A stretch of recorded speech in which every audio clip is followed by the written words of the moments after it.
14ஆம் அதிகாரத்தில் நேற்று 12ஆம் அதிகாரம் 13ஆம் அதிகாரம் பார்த்தோம். நீங்கள் 14ஆம் அதிகாரத்தில் சீயோன் மலையை பார்த்துட்ருக்கோம். பரலோகத்தில் மலை இருக்கா? பரலோகத்தில் மலை இருக்கா?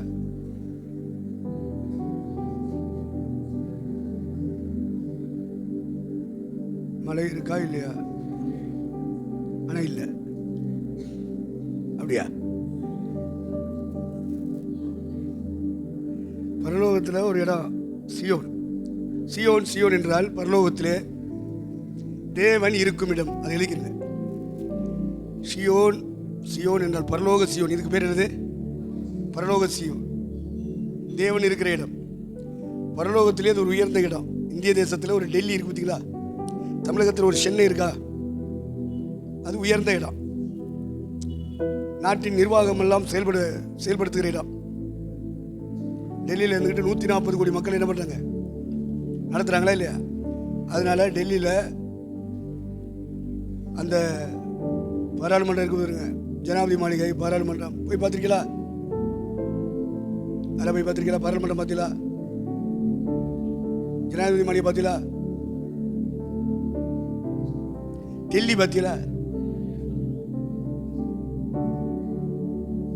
போகணும், போய் பார்த்துட்டு வரணும். பார்த்துட்டு பேசுறீங்கன்னா கன்ஃபார்மாக இருக்கும். அது மாதிரி சென்னை போகணும்.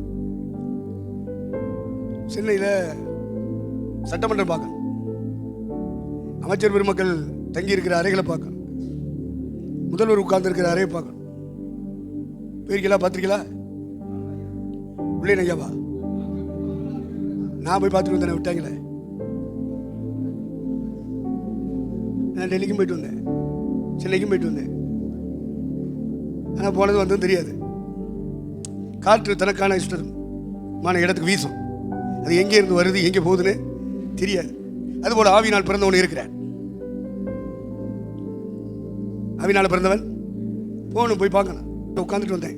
ஆசை, சின்ன சின்ன ஆசை. உள்ளே விட்டாங்க. போ, எல்லா அமைச்சர் அறையெல்லாம் சுற்றி பார்த்தேன். பார்த்துட்டு பொங்கல் ஹாலிடே உள்ளே நுழைஞ்சது. இந்த நாள் ஆஃபீஸ் நேரத்தில் போய் போனால் உள்ள விட மாட்டேன். அலுவலகம் இல்லாத ஒரு நேரமாக இருக்கணும், லீவு விட்ட நேரமாக இருக்கணும். அப்போ அங்கே இருக்கிற செக்ரட்டரியை பிடிக்கணும். முதல்வர் அவனை மாதிரி ஆளை பிடிச்சி என்ன ஃபுல்லாக சுற்றலாம். சட்டமன்றம், அமைச்சர்கள் அறைகள், முதல்வர் அறை எல்லாம் பிடிக்கலாம். அப்படி போய் அப்படி இதுதான் முதல்வர் அறை, அப்படி இப்படி கொண்டு காமிச்சாங்க. காமிச்சிட்டு 2 பேர் கூட வந்தாங்களா, தனியாக போய் பேச போனாங்க. நான் சீட்டில் உட்காந்துட்டேன். முதல்வர் என்னங்கடா ஒரு நாளாவது உட்காந்து பார்த்துருவோம். மக்கள் ஓட்டு போட்டு என்றைக்கு நம்ம முதல்வர் தேர்ந்தெடுக்க போகிறாங்க, உட்கார போகிறோம். அதெல்லாம் நடக்காது. இப்போ கிடைச்ச வாய்ப்பை பயன்படுத்தணும். உட்காந்து பார்த்துட்டு அப்படி எந்திரிச்சு வந்தேன். அது எதுக்கு? அது ஒரு மாயை. அது ஒரு மாயை, பொய்யான மாயை பற்றி கொள்கிறவர்கள் அதில் உட்காந்து தெரிஞ்சா கிருபை போயிடும். ஆமாம், அவன் செக்ரட்டரி சொன்னான், ஐயா உங்கள் பாதங்கள்லாம் இங்கே படக்கூடாது ஐயா. நம்ம எங்கடாவது வாய்ப்பு கிடைக்காதா உள்ளே போக மாட்டோமா, பார்க்க மாட்டோம்டா. அவன் செக்ரட்டரி சொல்கிறான், உங்கள் பாதங்கள்லாம் இங்கே எரிச்சக்கூடாது. ஆனால் பாவி வரவிடாமல் தட்டுவான் போட்டுருக்கு. ஏன்னா அவ்வளோ ஊழல். இந்த இறைவனை பற்றி பேசுகிற, இறைவனுடைய ஸ்தானாதிபதிகளாக இருக்கிற தெய்வதாசன்மார்கள்லாம் அங்கே கால் வைக்கக்கூடாதுன்னு சொல்கிறான் அவன். நம்ம அதுக்கு ஏங்கிட்டு இருக்கோம். போக மாட்டோமா? இந்த கேட்காரு, ஐயா சொல்லிட்டு ஐயா விடுவாங்களா? எல்லாம் போகணும், இப்படி போகணும். டெல்லி போகணும், பாராளுமன்றத்தை சுற்றி பார்க்கணும், ஜனாதிபதி மாளிகையை சுற்றி பார்க்கணும். அடுத்து அவங்க எல்லாம் செத்த சாவு வரும். அவங்களுக்கு செத்த பிறகு அடக்கம் பண்ண பற்றியில் அந்த கல்லறையெல்லாம் சுற்றி பார்க்கணும். எல்லாத்தையும் சுற்றி பார்த்து எல்லாம் ஸ்டில் எடுத்துட்டு இல்லைன்னா நீங்கள் சொல்லி ஐயா புருளா விடுறாரா அப்படின்னு சொல்லி முடியல. அதுக்கு தான் ஸ்டில்லு.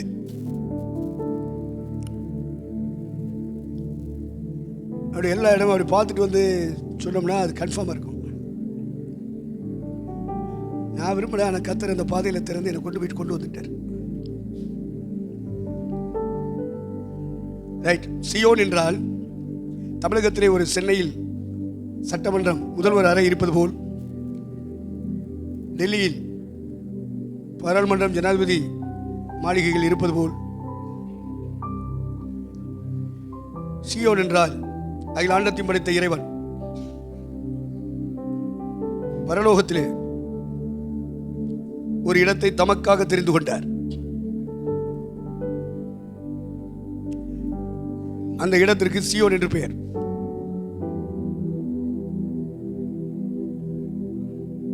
அந்த சீயோன் இருக்கிற இடம் வானங்களும் வானாதி வானங்களுக்கும் மேலாக இருக்கிறது. வானம், வானங்கள், வானாதி வானங்கள், அதுக்கு மேலாக இருக்கு பத்தியா. அதுக்கு பேர் தான் என்னது? பரலோகம்னு ஒரு பேரு. அந்த பரலோகத்தில் ஒரு இடத்தை தேவன் தமக்கு இருப்பிடமாக தெரிந்து கொண்டார். அதுக்கு பேர் தான் என்னது? சீயோன். அது உயர்ந்த இடமா இருப்பதினால் அதை சீயோன் மலை என்று யோவான் குறிப்பிடுகிறார்.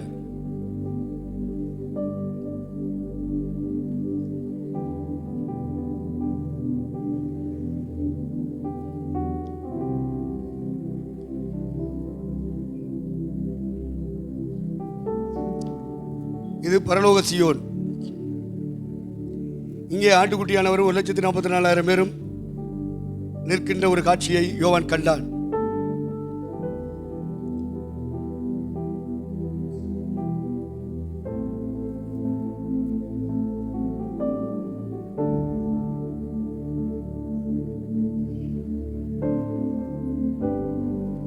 அந்த 144 யாருங்கிறத தான் நம்ம சிந்திச்சோம். சீயோன் மலையில் நிற்கிறவங்க ஆட்டுக்குட்டியானவரோட நிற்கிறாங்க, தேவனுடைய சிங்காசனத்துக்கு முன்பாக நிற்கிறாங்க. அடுத்து பிதாவின் நாமத்தை தரித்தோரில் நிற்கிறாங்க, புதுப்பாட்டை பாடுகிறவர்களாக இருக்கிறாங்க. இவர்கள் பூமியிலிருந்து மீட்கப்பட்டவர்கள். அடுத்த பாயிண்ட் என்னது? அப்போ பூமினா என்னன்றதை கொலோசியர் 3:1-2 வாசிச்சோம். பூமியில் உள்ளவைகளை அல்ல, மேலானவைகளை தேடினவர்கள். அது என்ன மேலானது? கிறிஸ்து உயிர்த்தெழுந்து பரமேறி போய் பிதாவின் வலது பாரசத்தில் உட்கார்ந்துருக்கார். அந்த வலது பாரசத்துக்கு பேர் என்ன? வலது பாரசத்துக்கு இன்னொரு பேர் என்ன? கிருபாசனா. நீங்க சொல்ல மாட்டீங்க, இவங்களாவது சொல்லுவாங்களான்னு பார்த்தா இவங்களும் சொல்ல மாட்டேன். ஏன்னா இவர்கள் உங்களோடு சேர்த்து மகத்துவமானவருடைய ஆசனத்தில் உட்கார்ந்துருக்கார். அந்த எபிரேயர் 1 அதிகாரத்தில் 5 வசனம் வாசிச்சோம்ல, அதில் எழுதியிருக்கும். எபிரேயர் 1:5. ஏன் 1:5? எத்தனை வாசிச்சிய? அவர் தேவனுடைய தரிசுரூபம்னு வாசிச்சில. அது எத்தனை வசனம்? 3வது வசனம் வாசி.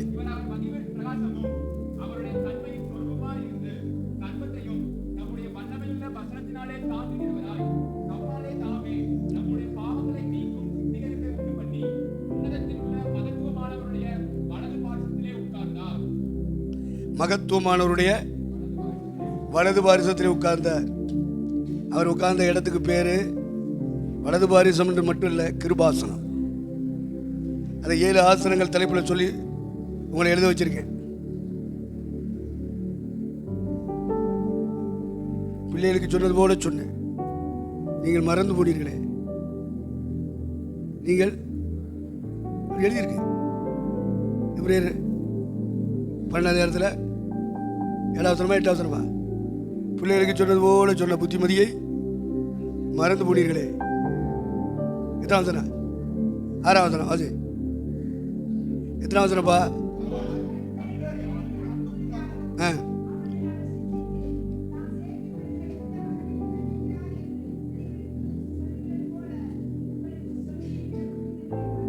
மறந்து போனீர்களே. சொல்லிட்டே இருக்க, மறந்துட்டிய. ரைட்டு, எழுத சொல்லுனே, எழுதி விட்டிய, மனம் மறந்துட்டிய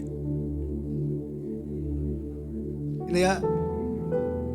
எங்கேயோ எழுதி வச்சிருக்கார, அப்படி மூளையை தட்டி விடுங்க, அப்படி உதிர்ந்து விழுகு. அப்ப சொல்லிடலாம். Right, okay.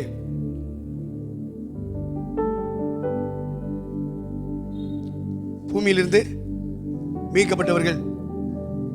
அடுத்து மனுஷரிலிருந்து மீட்கப்பட்டவர்கள். அது எத்தனை வசனம்? அதை கீழே வாசிங்க.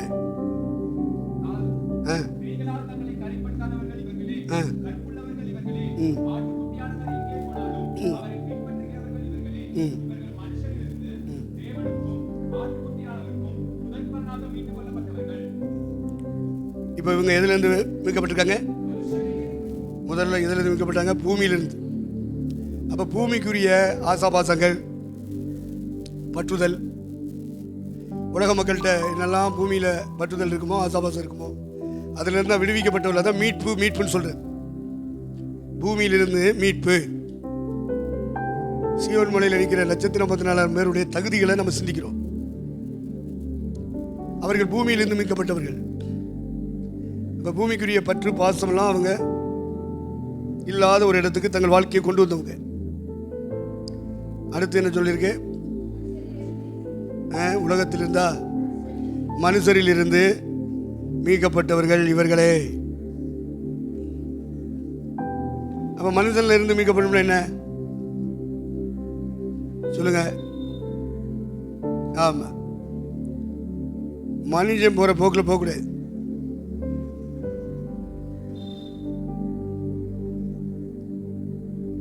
மனுஷரில் இருந்து மீட்கப்பட்டவர்கள் இவர்களே.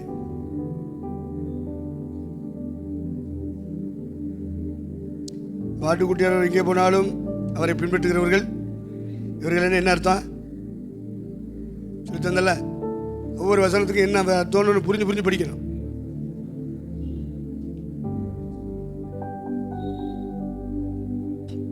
பிலிப்பியர்ல வாய் சொல்ல கிறிஸ்துவின் சிந்தை அதையே சொல்ல வேண்டியதான். அவர் எந்தெந்த இடத்துக்கு இறங்கினாரோ அந்த இடத்துக்கு இவர் நடத்துவார். கிறிஸ்துவின் ஆவி இல்லாதவன் அவருடையவன் அல்ல. அதை நீங்க சொல்லலாம்.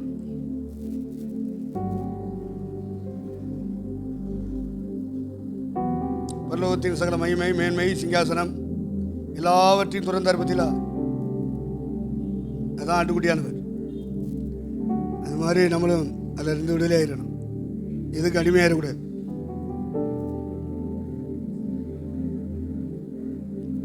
அப்போ ஒவ்வொரு வசனத்துக்கும் விளக்கம் படிக்காம அடுத்த வாரத்துக்கு போகக்கூடாது. எதுக்கு உட்கார வச்சுக்கிட்டு நம்ம சிந்திக்கிறோம்? என்னன்னு கேட்டால் அதை சிந்திக்கணும். அது என்ன அப்படி பழகிறா தான் நீங்கள் தனியாக இருக்கும்போது பழகுவீங்க. இல்லாட்டா சபைக்கு மத்தியில் வசந்த வாசிட்டு போயிட்டே இருப்பீங்க. ஒரு பிரயோஜனத்துக்கும் ஆகாது. ஒவ்வொன்றுக்கும் நீங்கள் விளக்கம் சொல்லி கொடுக்கணும். கடகடான்னு வாசிட்டு போகக்கூடாது. இப்போ பூமியிலிருந்து மீட்டு கொள்ளப்படுதலுக்கு வசனம் பார்த்துட்டோம். பூமியில் உள்ளவைகளை அல்ல மேலானவைகளை தேடுங்கள் அப்படின்னு சொல்கிறார். இப்போ எல்லாம் நித்தியத்துக்குரியது. மேலானது சொன்னால் நித்தியத்துக்குரியது, மறுமைக்குரியது. அதை தேடுற கூட்டமாக இருக்க வேண்டும் இந்த சபை.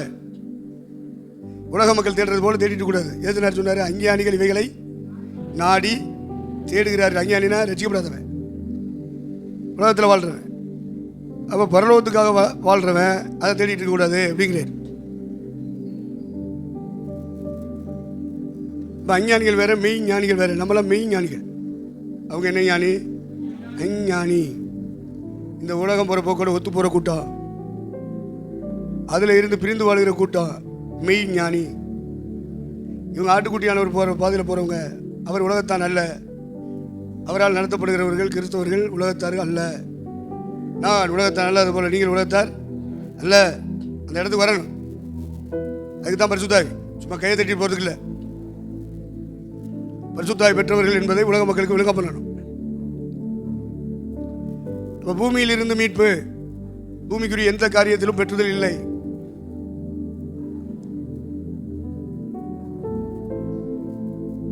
ஆசையும் இல்லை, பேராசையும் இல்லை. அதிலிருந்து விடுதலை பெற்ற கூட்டம். இவன் தான் மேலானதை தேடுறவன், நித்தியத்தை தேடுறவன், கிருபையை தேடுறவன், விஷயத்தை தேடுறவன், பரலோக தேவனுடைய நடத்துதலை தேடுறவன். பூமியில் உள்ளவைகளை தேடுகிற கூட்டம் அல்ல. அது உலக மக்கள். பூமியில் உள்ளவைகளை அல்ல, மேலானவைகளை தேடு சொல்லிக் கொடுக்கிற கூட்டம் நீங்க. அடுத்து மனுஷரில் இருந்து மீட்கப்பட்டவர்கள். இருந்து மீட்கப்பட்டவர்கள் மனுஷரில் இருந்து மீட்கப்பட்டவர்கள் அப்படிங்கிறார். மனுஷன்ல இருந்து மீட்புனா என்ன?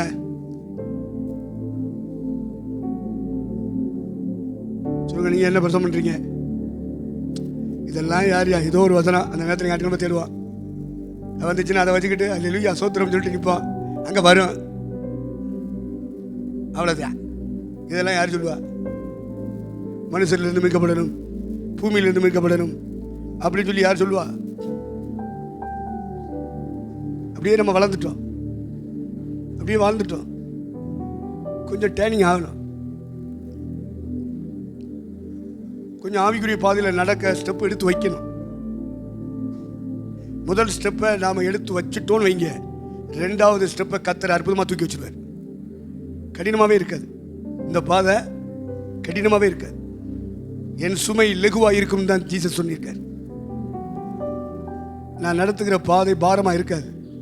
அப்படி பாரம் போல தெரிஞ்சாலும் அது லெகுவாக இருக்கும். பிளாஸ்டிக்கில் செஞ்சு வச்சது மாதிரி இருக்கும். என் சுமை லெகுவாயும் என் நுகம் மெதுவாயும். பாரம்தான், ஆனால் அது லெகுவாயிரும். கர்த்தர் உனக்கு எனக்கு லெகுவாக்கி தந்துடுவார். உலகத்தங்கலத்தில் வச்சோம்னா அதுக்கு அவன் செத்தே போவேன். ஆனால் ஓங்கலத்தில் எங்கலத்தில் வச்சா சாக மாட்டோம். ஏன் தெரியுமா? நமக்குள்ள பரிசுத்தாவி இருக்கிறார். நம்மை பலப்படுத்துகிற கிறிஸ்துவின் ஆவி நமக்குள்ளே இருக்கு. அதனால் எல்லாவற்றையும் செய்ய நமக்கு பலன் உண்டு. அப்போ மனுஷரில் இருந்து மீட்கப்படுதல் இதிலிருந்து கொலோசியர் 3:11 வாசிங்க.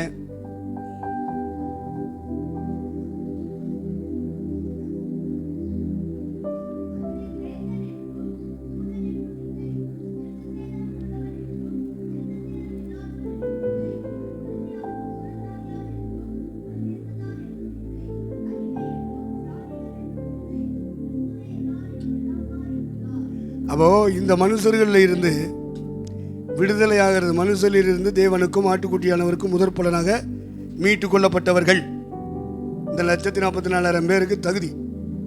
என்ன தகுதியில் இருக்காங்க? என்ன எழுதியிருக்கு?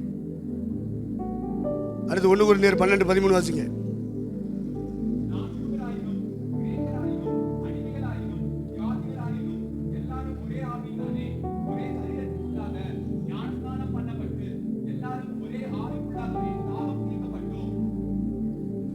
அப்போ சபைக்குள்ளே இருக்கிறவங்க எல்லாரும் ஒரே ஆவிக்குள்ளே வந்திருக்காங்க. வெவ்வேறு ஆவியா ஒரே ஆவியா? சபைக்குள்ளே வந்திருக்கிறவங்க எல்லாரும் ஆவி நிரம்புறாங்கல்ல? நிரம்புறாங்களா? எங்க ஐயா நிரம்புறாங்க. நம்மளே நிரம்ப முடியல, அவங்களே நிரம்ப மாட்டேங்கிறாங்க. என்னமோ தோத்துறோம். அப்படிதான் போய்கிட்டு இருக்கு. ஆவியில் நிரம்புதல், ஆவியில் நிரம்புதல் ரொம்ப முக்கியம். அப்போ ஒரே ஆவிக்குள்ளாக தாகந்திருக்கப்படுகிறோம், ஒரே சரீரத்துக்கு உள்ளாக்கப்படுகிறோம். நம்ம எல்லாரும் ஒரே உடல், ஓர் உடல். அவயவங்கள் வேறு வேறாக இருந்தாலும் உடல் ஒன்றே, சரீரம் ஒன்றே. அப்ப அங்க சொல்லுகிறார், எல்லாரும் தேசங்களின் வித்தியாசத்தில் இருந்து, தேசங்களில் இருந்து வந்தவர்கள், சமூகங்களில் இருந்து வந்தவர்கள், ஜாதியிலிருந்து வந்தவர்கள். எல்லாம் வித்தியாசம் இருக்கு. தேச வித்தியாசம், இன வித்தியாசம், ஜாதி வித்தியாசம் இருக்கு உலகத்தில். ஆனால் சபைக்குள்ள ரட்சிப்பு அப்படின்னு ஒன்றுக்குள்ள வந்துட்டான்னா, சபைக்குள்ள வந்துட்டான்னா அவனுக்கு தேசம், இனம், ஜாதி ஒன்றும் கிடையாது. ஒரே ஆவி, ஒரே ரட்சிப்பு, ஒரே கர்த்தர், ஒரே ராஜ்யம், ஒரே சத்தியம் என்ற ஒன்றுக்குள்ள வந்துடுவான். அந்த எபேசியர் 4 அப்படி சொல்லிட்டு வருவான்னு நினைக்கிறேன் பவுல். 5வது வசனமா? 6வது வசனம் வாசி.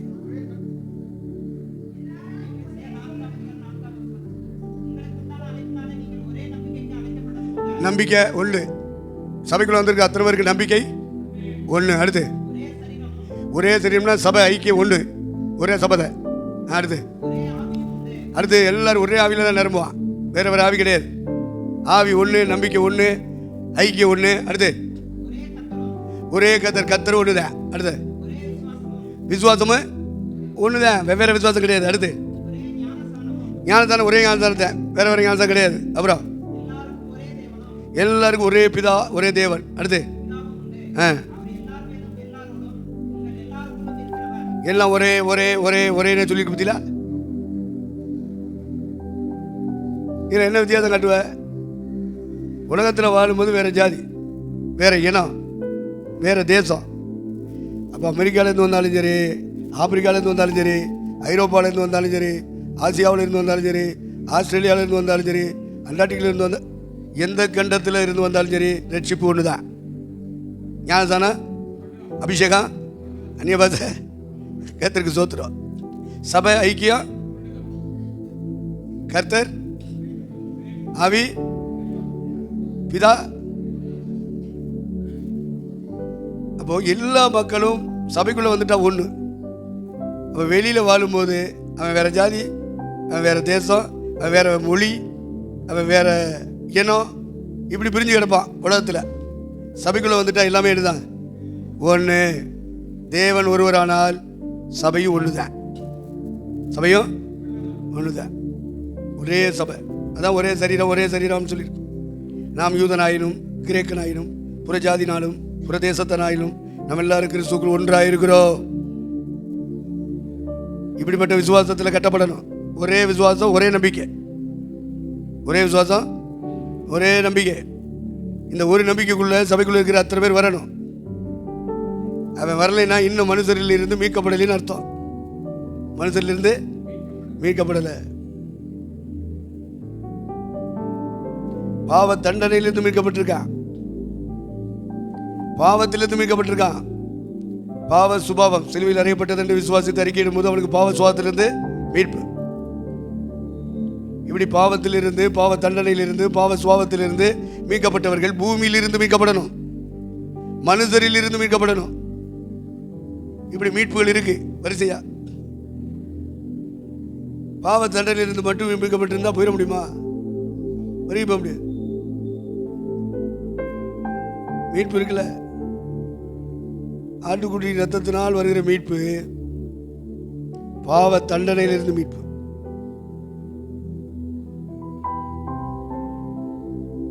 அடுத்து மீட்பு வரிசையா இருக்கு. அதில் மனுஷரிலிருந்து மீட்பு, ஜாதியிலிருந்து, சமுதாயத்திலிருந்து, இனத்திலிருந்து, மொழியிலிருந்து, தேசிய உணர்விலிருந்து அவன் என்ன செய்யப்பட வேண்டும்? முழு உலகத்திலும் மீட்கப்பட்டவர்களோடு இணையணும். ஆவியில் ஒருமைப்பாடு வரணும், உபதேசத்தில் ஒருமைப்பாடு வரணும், நம்பிக்கையில் ஒருமைப்பாடு வரணும், விசுவாசத்தில் ஒருமைப்பாடு வரணும். ஞானஸ்நானம் ஒன்று, அபிஷேகம் ஒன்று, ஆராதிக்கிற ஆராதனை ஒன்று, ஆராதனைக்கு உரியவர் ஒன்று, வேற வேற கடவுளா? இப்படி ஒன்று ஒன்று சொல்லிட்டு ஒரே எல்லைக்குள்ள வர்றான் பத்திலா, அவன் அந்த சரீரம் தான் வருகையில் எடுத்துக்கொள்ளப்படும். அவன் தான் ஆண்பிள்ளை, அவன் தான் யாரு? அவன் தான் மனைவியாகிய மணவாட்டி, அவன் தான் புதிய எருசலேம். ஆட்டுக்குட்டியானவரோடு 1,44,000 பேரை நிற்க கண்டேன். அவங்க இப்படிப்பட்ட பாதையில் வந்தவங்க, மீட்கப்பட்டவங்க, மனுஷன்லேருந்து மீட்கப்படணும். கல்யாணம் வந்துட்டா என் பிள்ளைக்கு என் ஜாதியில் பாருங்கிறாங்க.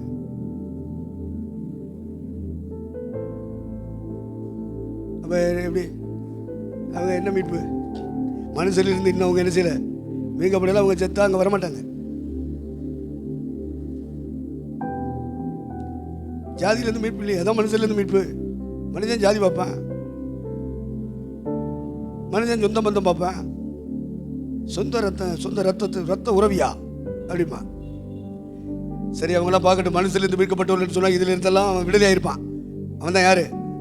மனுஷன்லேருந்து அவனுக்கு தேசிய உணர்வு, மொழி உணர்வு, இன உணர்வு, ஜாதிய உணர்வு, இதில் இருந்தால் வெளியே வந்தவன் தான் மனுஷன்லேருந்து மீட்கப்பட்டவன். பூமியிலிருந்து மீட்கப்பட்டவன் என்ன அர்த்தம்? பூமிக்குரிய பற்றுகள், ஆசைகள், பாசங்கள், நேசங்கள், இதில் இருந்தெல்லாம் விடுதலையாக இருக்கணும். அவன் தான் மனுஷன்லேருந்து மீட்கப்பட்டவன். ரைட். இவங்க அடுத்த அடுத்த அடுத்த தகுதி என்ன எழுதியிருக்கு வாசிங்க. பார்த்தீங்களா? சியோன் மலையில் போய் நிற்கிறவங்களுக்கு வாயில அங்கே போறவங்களுக்கு தான் அந்த தகுதி, நமக்கு இல்லை. பயப்படாதிய. சியோன் மலையில் போய் நிற்கணும்னு ஆதுபுரம்தியா அவனுக்கு தான், உங்களுக்கு எனக்கு இல்லை.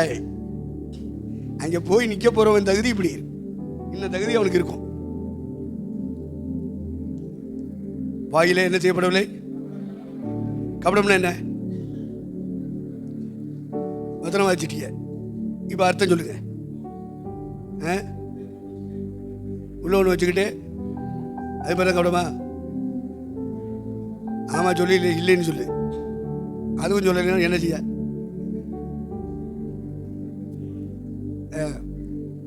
பாஸ்டர் கார்த்திகேய சொல்றாரு, உள்ள வச்சுக்கிட்டு வெளியே விட பேசுற. உள்ளத்தில் இருப்பதை வார்த்தையில் மறைக்கும் கபடம். உள்ளத்தில் இருப்பதை வார்த்தையில் மறைக்கும் கபடம் தெரியாது, கபடம் தெரியாது. உள்ளதை சொல்வேன், சொன்னதை செய்வேன், வேறொன்றும் தெரியாது. உள்ளத்தில் இருப்பதை வார்த்தையில் மறைக்கும் கபடம் தெரியாது, கபடம் தெரியாது. கரெக்டா சொன்னீங்க. பாட்டு தெரியாது, எனக்கு தெரியும். உள்ளத்தில் இருப்பதை வார்த்தையில் மறைக்கும் கபடம் தெரியாது. அதனால உள்ளதை சொல்வேன், சொன்னதை செய்வேன், வேறொன்றும் தெரியாது. வாழ்க்கையை தான் பாடுனாங்க, சும்மா வசனம், வெறும் வசனம் பாடல, வாழ்க்கை. நமக்கு தேவை வாழ்க்கை, நமக்கு தேவையது வாழ்க்கை. Right, okay. அப்ப வாயில் கபடம் காணப்படவில்லை அப்படின்னா ஜீசஸ் அப்படி போனார். அதனால அவர் சீயோன் மலையில் நிற்கிறார். ஆட்டுக்குட்டியானவராக சீயோன் மலையில் நிற்கும் காட்சி யோவான் பார்க்கிறார். அப்ப 144,000 பேரும் அந்த பாதையில் போகணும். இயேசு போன பாதையில் போகணும். அது 1 பேதுரு 2:22 23.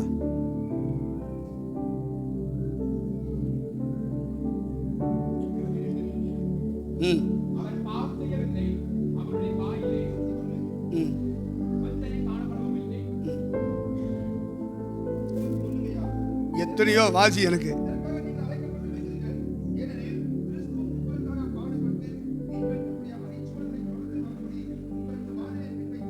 அடுத்து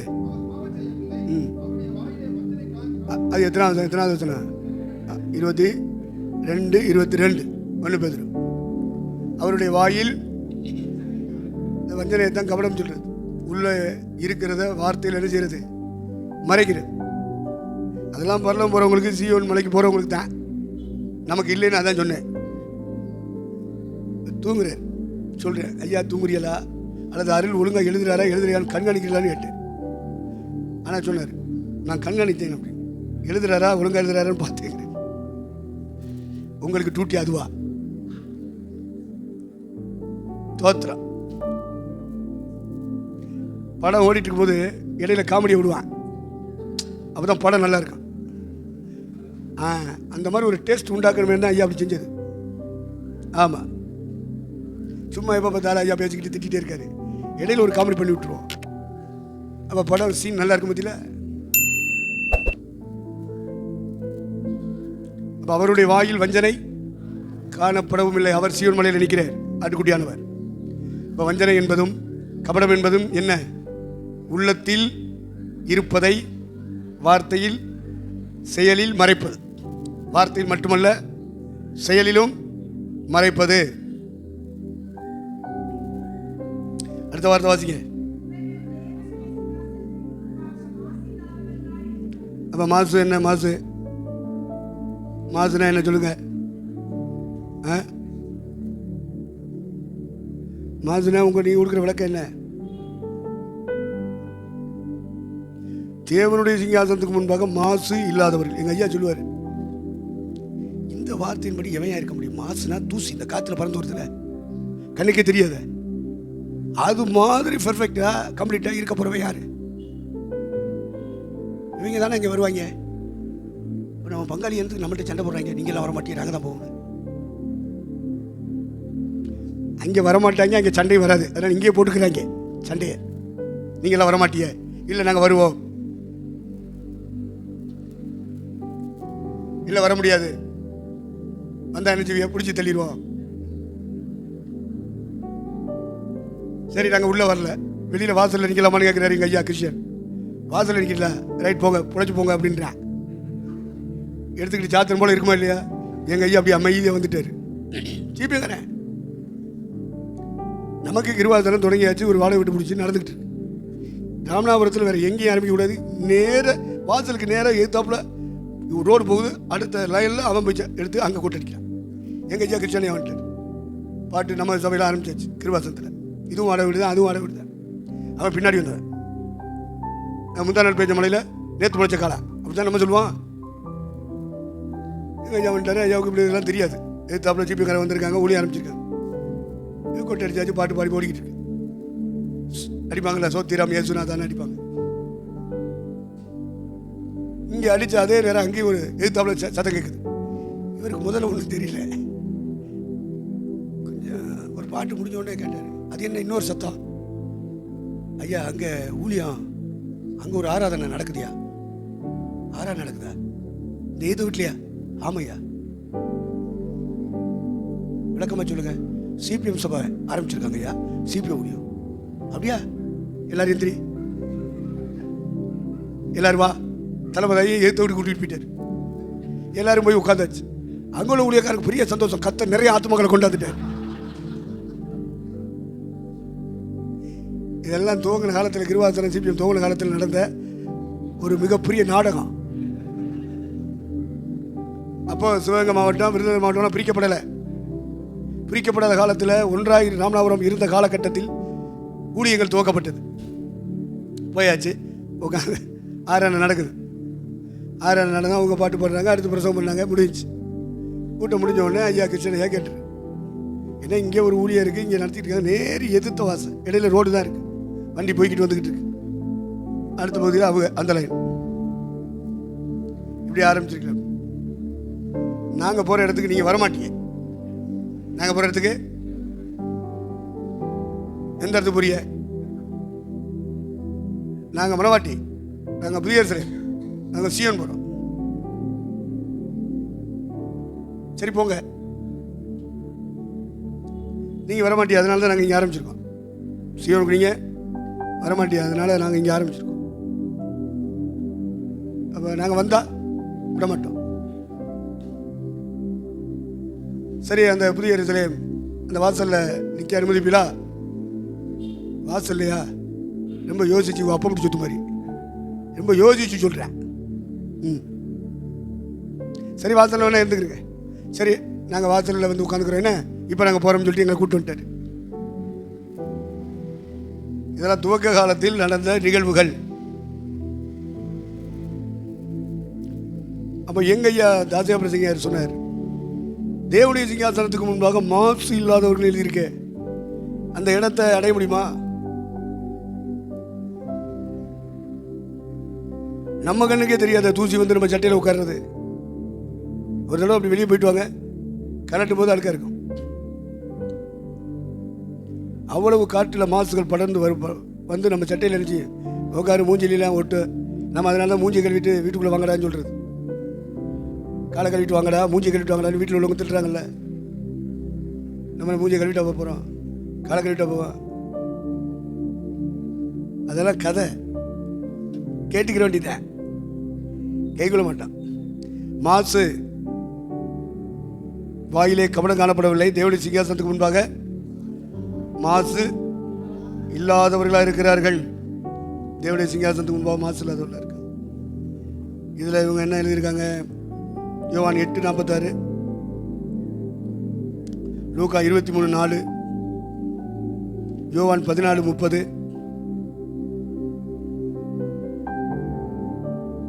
பிலிப்பியர் 2:10-11.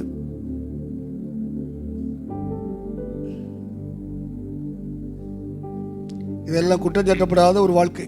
மாசு இல்லாததுக்கு இவங்க கொடுக்குற விளக்கம் என்ன? சாட்சியின் வாழ்க்கை.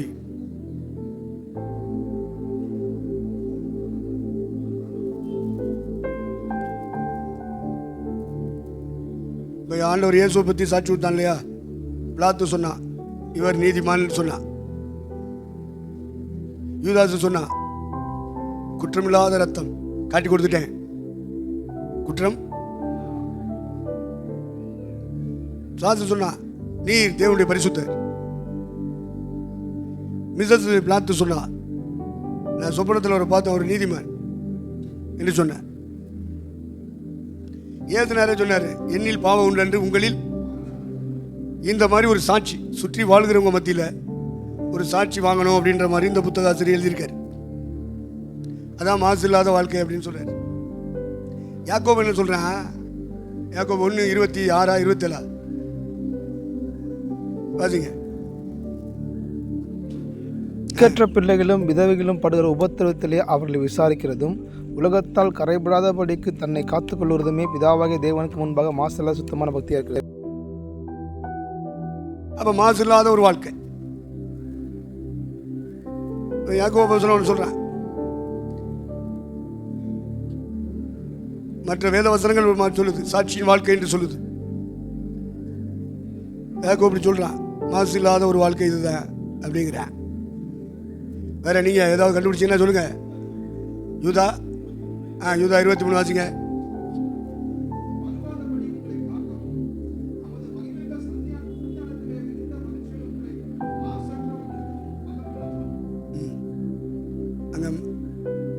அது அந்த வசனம் என்ன சொல்லுது உங்களுக்கு? அதெல்லாம் வேண்டாம். மாசுன்றதுக்கு என்ன சொல்லியிருக்காங்க? அதான் மாசா.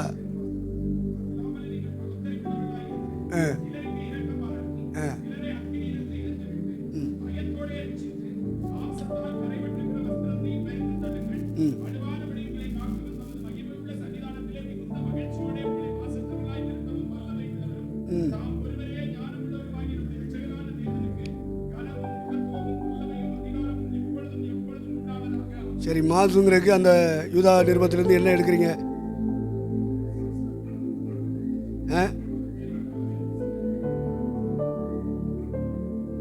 மாசற்றவர்கள் அப்படின்னு சொல்லும்போது அந்த இடத்துல யூதா இதை குறிப்பிடான்.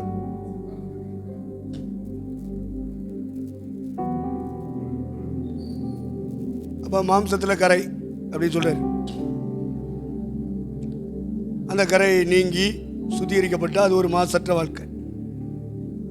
திக்கற்றவர்கள் விதவைகள் இவைகளெல்லாம் அன்பு செஞ்சால் அது ஒரு மாசற்ற வாழ்க்கை.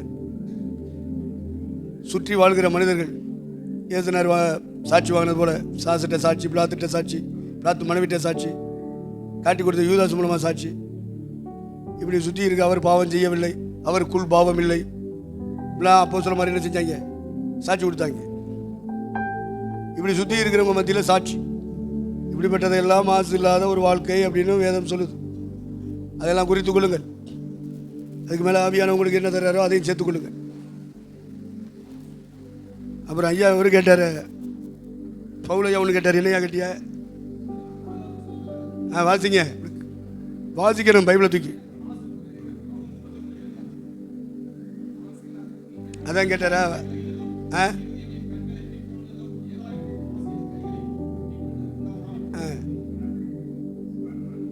அது என்ன மாசு? மாசுன்னு எழுதியிருக்குன்னு சொல்லிட்டு அதை வாசிக்கூடாது. மாசுனா என்ன விளக்கம்?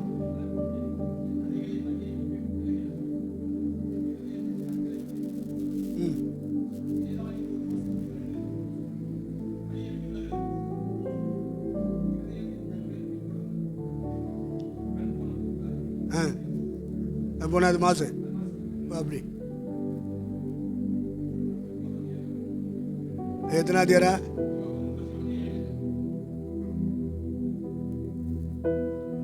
முப்பத்தி 1 என்ன எழுதியிருக்கு?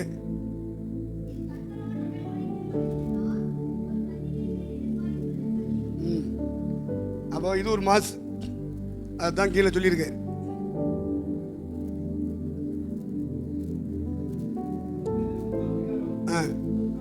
அது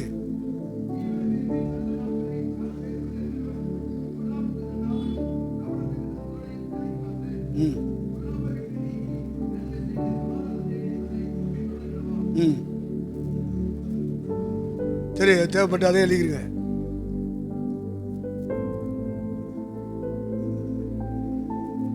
அப்போ ஆட்டுக்குட்டியானவர் எங்கே போனாலும் போகிறவர்கள் இவர்களே. இவர்கள் மனுஷனிலிருந்து மீட்கப்பட்டவர்கள், பூமியிலிருந்து மீட்கப்பட்டவர்கள், ஸ்திரீகளால். இதை சிபிஎம்காரங்க வெரி ஸ்ட்ராங்காக சொல்லிவிட்டாங்க. கரைப்படுத்த ஸ்திரீகளால் கரைப்படுத்தாலும் கல்யாணம் முடிக்காதவன் தான் அப்படின்னு சொல்லிட்டாங்க. அதை மாற்றுறதுக்கு பல வருஷமாக போராடிட்டு இருக்கான் சுற்றி இருக்கிறவன். மாற்ற மாட்டேங்கிறான். இல்லை, அந்த பைபிள் எழுதியிருக்கு, இந்த பைபிள் எழுதியிருக்கு, உழப்புறாங்க. அந்த பைபிள் எழுதிருக்கு. அந்த பைபிளை எழுதினவன் யாருடா நான் கேட்குறேன்? அந்த பைபிளை எழுதினவன் யாரு? அவன் ஒன்றை விட பரிசுத்தவனே கிடையாது. அது எங்களுக்கு தெரியும். அப்படிப்பட்டவன் கல்யாணம் முடிக்காததான் பரிசுத்தம், அல்லது ஸ்திரீகளால் கரைப்படாத வாழ்க்கை அதுதான் அப்படின்னு சொல்றான். பத்தியில அப்படின்னா ஆதாமையும் ஏவாளையும் ஏற்படுத்தி கணவனும் மனைவியாக முதல் திருமணத்தை நடத்தி வச்சார தெய்வம். அது கரையா? கணவன் மனைவி உறவை திருமணத்தில் ஏற்படுத்தி தந்தாரே இறைவன், அது கரையா? கரைப்படாதவர் இவர்களே சொன்னால் கல்யாணம் முடிக்காதவன் சொன்னா அதான் நாம கேட்ட ஒரு ஜிபி கரண்ட். அப்படின்னா பொம்பளைக்கு என்னடா இடம் இருக்கா இல்லையாடா? நீ ஆம்பளை தானே சொல்ற. அப்போ பெண்களை உண்டாக்குனதே கரைப்படுத்துகிற பாத்திரங்களா அவங்க? என்னங்களை விளக்கம் கொடுக்குறிய? அதுக்கு கையை தட்டிக்கிட்டு குதிச்சுட்டு போகுதுங்க பேத்தைய.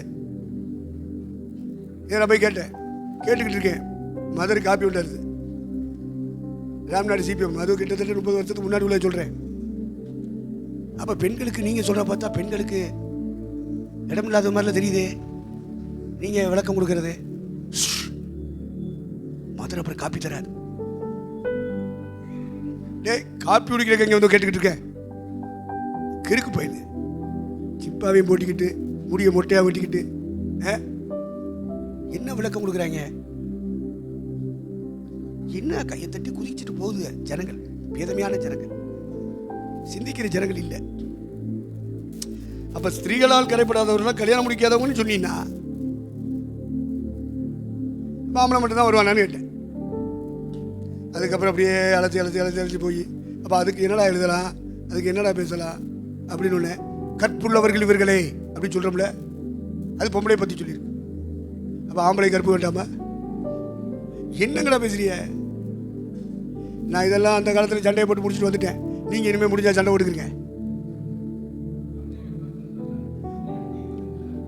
வாசிங்க.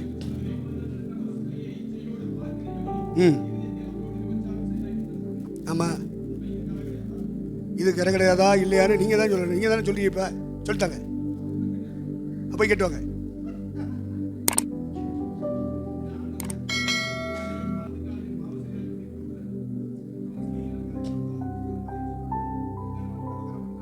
அது ரெண்டுக்கு தானே, ஆம்பளைக்கும் பொம்பளைக்கும் சேர்த்தானே. ஆம்பளையும் இதயத்தில் சுத்தமாக இருக்கணும், பொம்பளையும் இதயத்தில் சுத்தமாக இருக்கணும். சுத்த இதயம் உள்ளவர்கள் தேவனை தரிசிப்பார். அழுக்குப்படுத்திக்கிட்டே இருந்தா இப்படி இதயத்தை, மனசை, கண்களை அழுக்குப்படுத்தக்கூடாது, மாசுபடுத்திக்கிட்டே இருக்கக்கூடாது. என்னப்பா யார் கொண்டு வர்றா? சிபிஎங்கிறவங்க உங்கள்கிட்ட ஒரு நாள் பிரச்சனை கொண்டு வர மாட்டான். ஓ, பஞ்சாயத்து உங்களுக்கு இருக்கா? அப்ப கிளப்ப வேண்டியதான், அப்ப விவாதிப்போம்.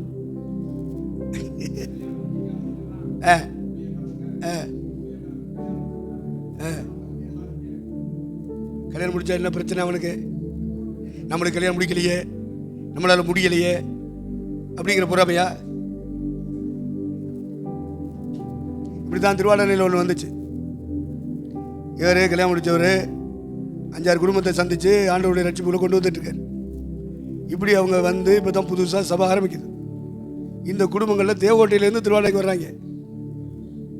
ஊழியக்காரன், ஜிபி ஊழியக்காரன். நான் அரசு மூலத்தில் இருக்கேன். இவரே வந்துட்டார், திருவாடனை லூயிஸ். இப்படி பண்ணுறாங்க. இப்போ தான் 1-2 குடும்பத்தை சந்தித்து கொண்டு வந்திருக்கோம்.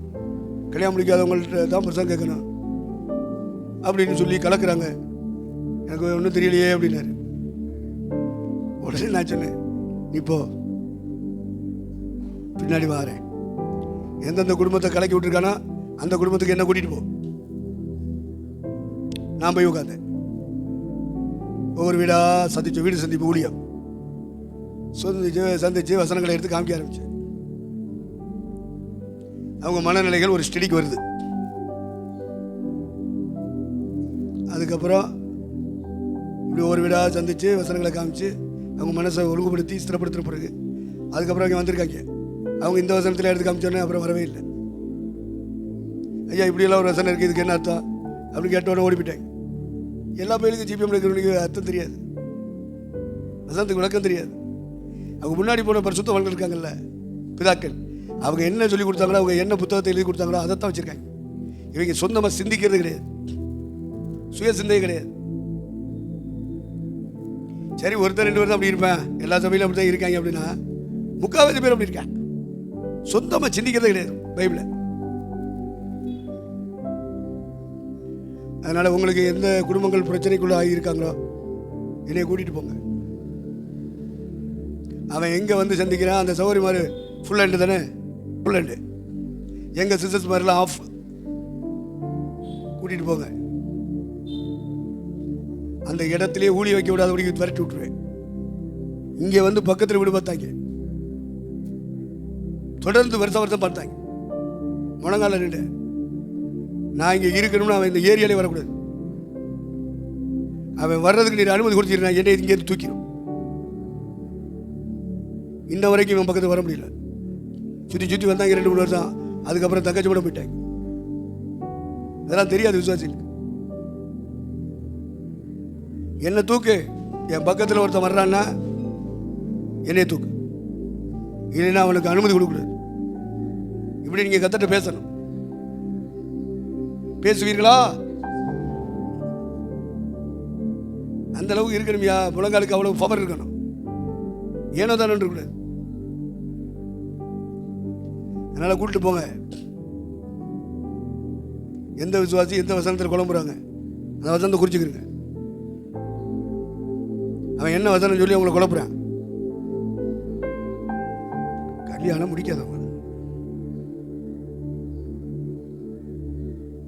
ஸ்திரீகளால் கரைபடாதவர்கள் இவர்களே அப்படின்னா என்ன விளக்கம்? என்ன சொல்லுவீங்க? அதுதான் இந்த பொம்பளை ஒரு ரிங் போட்டுட்டு இருப்பாள, என்ன ஸ்டைலா இருக்கா பாரு. ஆனால் ஏறி இருக்கிறத மிருகம். அதனால அந்த சபையும் மிருகம். ஸ்திரீ என்றாலே சபை, ஸ்திரீ என்றாலே சபை. அங்கே ஒரு பொம்பளை வைக்கிறா பத்தியா? அவன் என்ன செய்யறா தெரியுதா? அந்த பொம்பளை தெரியுதா? ஆட்டுக்குட்டியானவரின் மனவாட்டி கையில் பூவெல்லாம் கொடுத்துருக்காங்க. இப்போ எந்த வருஷக்கார பிள்ளையே கிடையாது. தோத்திரம்.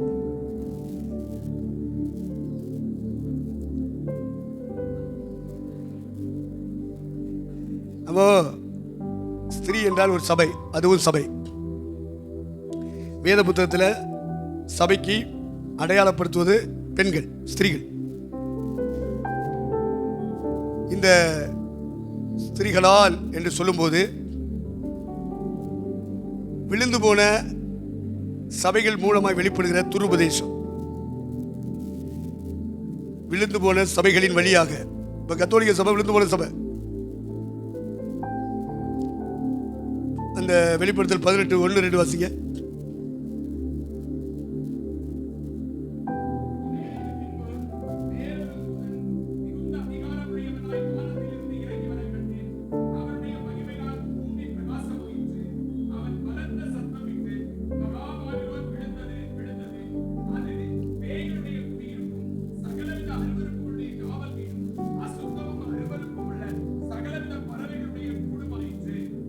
அப்போ அங்கே சொல்லப்பட்டது கேத்தலிக் சர்ச். அந்த சிவப்பான மிருகத்தின் மேலே சிவப்பான ட்ரெஸ் பண்ணிட்டு நிற்கிற பத்திலா 7 தலைகள் உள்ள மிருகத்தின் மேலே பொம்பளை உட்காந்துருக்கா. சபை வேற என்னது? சபை, அது ஒரு சபை. அந்த பெண் ஒரு சபையை பிரதிபலிக்கிறார். இந்த பெண்ணும் சபையை பிரதிபலிக்கிறார். விழுந்து போன சபைகள், ஸ்திரீகள் என்று சொன்னால் விழுந்து போன சபைகள். அந்த சபைகளின் வழியாக வெளிப்படுகிற செய்திகள், உபதேசங்கள். இந்த உபதேசத்தை கேட்கிற அந்த சபை மக்கள் விழுந்து போனவர்கள்.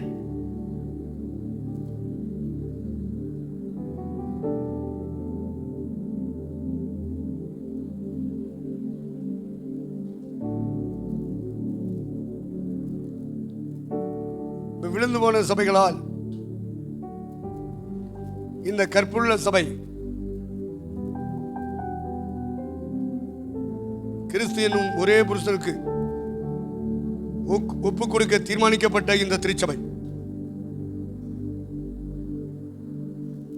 மத்திய ஆகாயத்தில் இயேசுவை மணவாளனாக சந்திக்க போகிற திருச்சபை.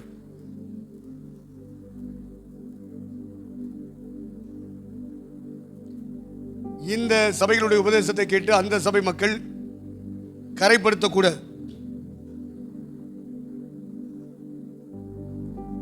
உங்களை சுற்றி ஏராளமான விழுந்து போன சபைகள் இருக்கும், வீழ்ச்சியடைந்த சபைகள். ஒவ்வொரு சபையும் ஸ்திரீ தான். ஸ்திரீகளால் கரைபடாதவர்கள் இவர்களே.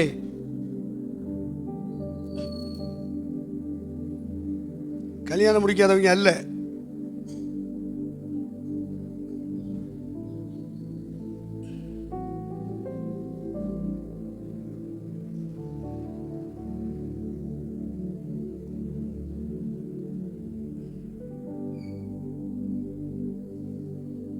கல்யாணம் முடிக்காதவங்க கன்னியாஸ்திரிகளும் ஃபாதர்மாரும் கத்தோலிக்க சபையில் இருக்காங்க.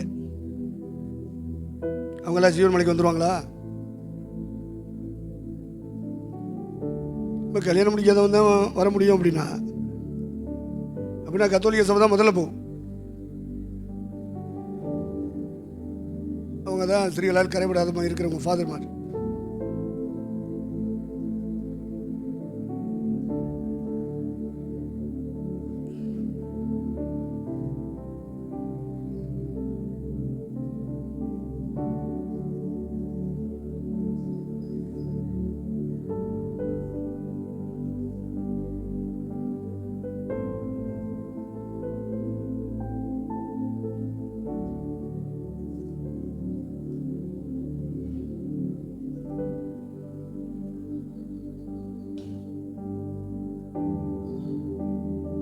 ஒரு 1,44,000 பேரனுடைய தகுதியை சொல்லும்போது ஸ்திரீகளால் கரைபடாதவர் இவர்களே அப்படின்னா என்ன அர்த்தம்? விழுந்து போன சபைகளின் உபதேசங்களால் தங்களை கரைப்படுத்தாதவர்கள், அந்த உபதேசத்துக்கு உட்படுத்தாதவர்கள். அப்படிதான் கொண்டு போகணும். இல்லைன்னா ஒட்டுமொத்தத்தையும் பாதிக்கும். ஆதாம் ஏவாளை கர்த்தர் உண்டாக்கி கணவன் மனைவியாக இணைத்ததை கரைப்படுத்துவது அப்படின்னு கருத்து வருதுல. பெண்கள் படைக்கப்பட்டதை கரைப்படுத்துகிறவர்கள் அப்படின்னா பெண்கள் சமுதாயம் பொங்கி எழுந்துடும். விளக்க மாத்திரத்து கையில் கொடுத்து அடிக்கடி சொல்லணும். ஏண்டா உபதேசத்தின் படி நாங்களாம் கரைப்படுத்துகிற ஆட்களா? தொலைச்சு விடுவேன் திருக்க வைக்கணும். ஆனால் நம்ம அதை செய்ய மாட்டோம். நம்ம பெண்களும் அப்படி போக மாட்டார்கள். பரிசுத்த வாட்டியல் தோத்திரம்.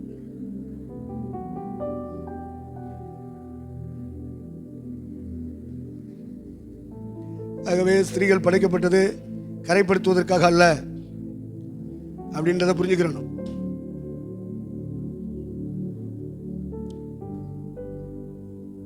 ஆகவே இவங்க சிபிஎம்காரங்க சொல்ற கருத்தை நாம் அதை என்ன செய்யறோம்? நிராகரிக்கிறோம். அந்த கருத்தோடு நாம் உடன்பட முடியாது.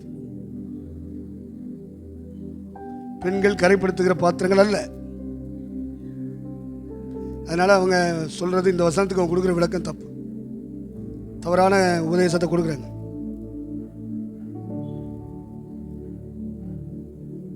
யாக்கோபு 4:4 வாசிங்க.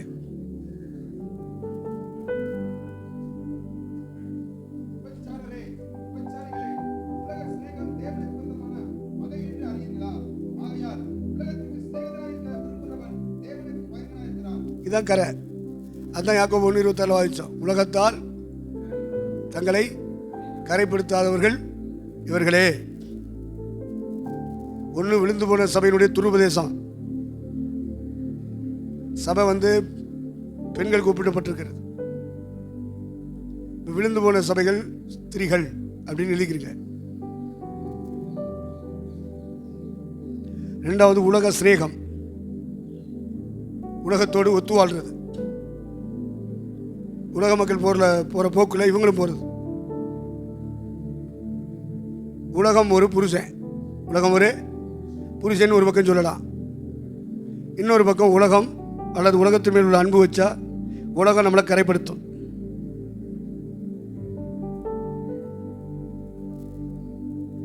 உலக சிநேகத்தை விபச்சாரத்தோடு ஒப்பிடுகிறார்.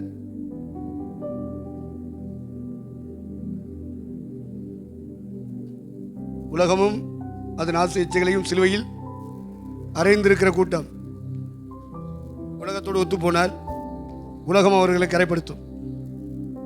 அப்ப உலக சிநேகத்தினால் கரை, விழுந்த சபைகளின் மூலமாய் கரை.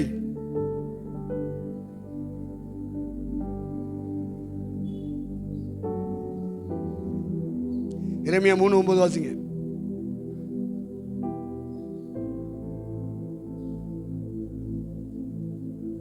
எரேமியா 3:9.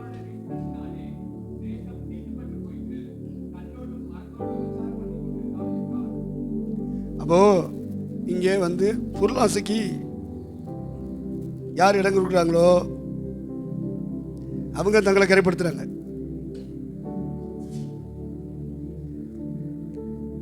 அப்ப பொருள் ஆசையை, விக்கிரக வழிபாட்டை கரை என்று சொல்லுகிறார். விக்கிரக வழிபாடு, பணாசை, பொருளாசை, இதோடு யார் தொடர்பு வச்சுக்கிறாங்களோ அவங்க தங்களை கரைப்படுத்துகிறார்கள். இப்போ விழுந்து போன சபைகள், உலக சிநேகம், பொருளாசை, பண ஆசை, விக்கிரக வழிபாடு, இதெல்லாம் கரைப்படுத்தக்கூடியதுக்கு ஒப்பிட்டு சொல்றார். அப்போ ஒரு தேவனுடைய திருச்சபை இவைகளினாலே கரைப்படாதபடி பாதுகாக்கணும்.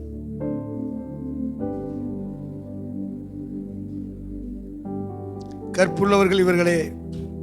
யாரு கற்புள்ளவர்கள்?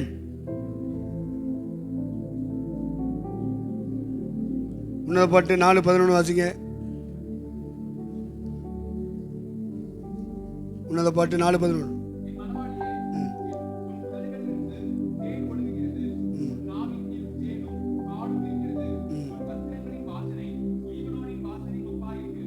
அப்போ இதெல்லாம் என்ன அப்படின்னு சொன்னா, மணவாளியை பார்த்து சொல்றார் கர்த்தர், நீ உத்தமி அப்படிம்பார், உன்னில் பழுதொன்றும் இல்லை, அதாவது கரை இல்லை அப்படின்னு சொல்றாரு மணவாளை. அப்போ அப்படி சொல்லும் பொழுது பழுதில்லாத ஒரு வாழ்க்கை, அதான் கற்பை காக்கிறது. ஆவியிலே பரிசுத்தம், ஆத்துமால பரிசுத்தம், சரீரத்தில் பரிசுத்தம். இந்த பரிசுத்தம் எப்படி வரும்? கிறிஸ்துவின் ரத்தத்தினால வரும், பரிசுத்த ஆவினால வரும், வசனத்தை கேட்டு உணர்வடைஞ்சு அறிக்கையிட்டு விட்டு விடுவதனால வரும். அந்த பரிசுத்தத்தை தான் கற்புள்ளவர்கள் என்று சொல்லுகிறது. இது ஆணுக்கும் பொருந்தும், பெண்ணுக்கும் பொருந்தும். அதனால இந்த இடத்துல ரொம்ப தப்பு பண்றாங்க. ரைட், நமக்கு அது பிரச்சனை இல்லை, அது அவங்க ட்ராக்கை போட்டு. நமக்கு வசனத்துக்கு இதுதான் விளக்கம். ஆவி ஆத்மா சரீரத்தின் பரிசுத்தத்தை காப்பதுதான் திருச்சபையினுடைய கற்பு.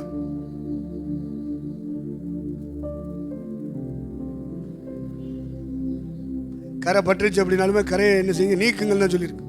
நீங்கள் பகுத்தறிவு உள்ளவர்களாக இருந்து சிலருக்கு இரக்கம் பாராட்டி அக்னியிலிருந்து இழுத்து ரட்சித்து மாம்சத்தினால் கரைப்பட்ட வஸ்திரத்தையும் வெறுத்து தள்ளுங்கள். உங்களை மாசற்றவராக கொண்டு போய் அவர் சிங்காசனத்துக்கு முன்பாக நிறுத்துவார்.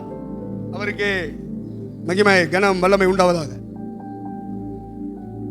கரை வந்துருச்சுன்னா கரையை கழுவுங்க. ஆண்டவர் கழுவாராம். எபேசியர் 5:27 வாசிங்க.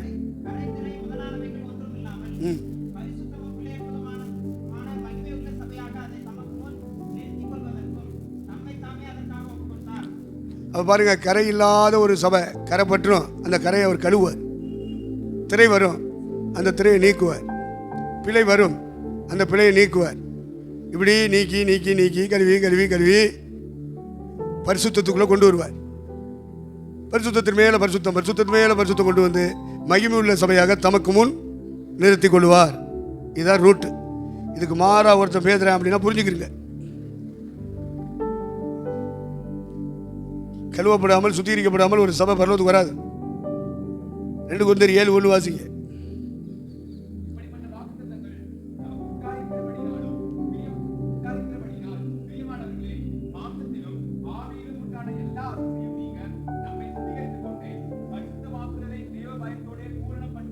அப்போ ஆவியிலே மாம்சத்திலே அசுசி உண்டாகுது, மாசு வருது, கரை வருது.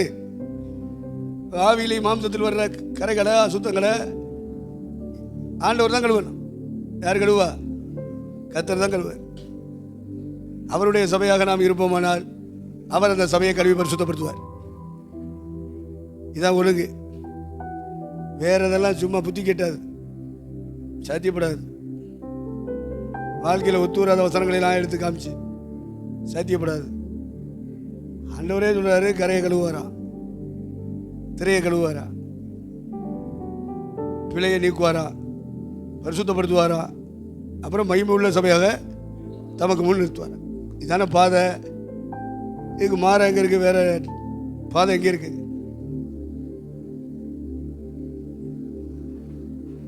அதனால் கல்யாணம் முடிக்காதவன் அல்ல. ஸ்திரீகளால் கரைவிடாதவன் என்று சொல்கிறது கல்யாணம் முடிக்காதவன் அல்ல. அப்படி அந்த வசனம் சத்தியமானால் சிபிஎம் ஸ்தாபிச்சார்ல ஒரு ஆள், அவர் 5 பிள்ளைக்காரன். எத்தனை பிள்ளை? 5 பிள்ளை பெற்றவர்.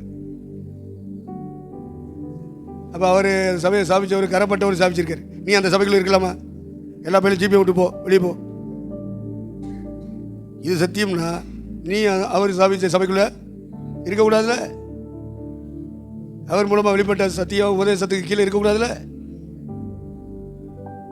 வெளியே போ. பரிசுத்தம் பேசுறவன் வெளியே போ. அவரே 5 பிள்ளைக்காரல. எங்கடா போய் வச்சிருக்கிய? அந்த கல்லறை அங்கே ரொம்ப தூரத்தில் இருக்கு. அப்படியா? பக்கத்தில் ஒரு கல்லறை வச்சிருக்கோம். என்ன கல்லறை? அந்த கல்லறைக்கு போக முடியாதவங்க இந்த கல்லறையில் போய் இருந்துச்சலாம் பார்த்துக்கிறலாம். அது என்னடா கல்லறை? எடுங்கடா வண்டியை. போயிட்டோம். நான் ஜெவராஜ் ஜூஸை எல்லாரும் போயிட்டோம். போனா ஒரு சிலுவையை ஊண்டி சுற்றி செங்கலை வச்சிருக்கு.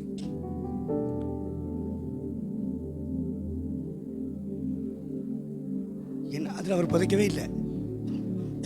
சாம்பலையாவது கொண்டு போய் ராஜீவ்காந்தி சாம்பலையாவது கொண்டு போய் டெல்லியில் கொஞ்சம் கரைச்சி ஊற்றிட்டு அங்கே கலரை கட்டியிருக்காங்க. இங்கே அதுவும் இல்லை. அந்த டுபாக்கூரை விட இந்த டுபாக்கூரும் ரொம்ப மோசம்.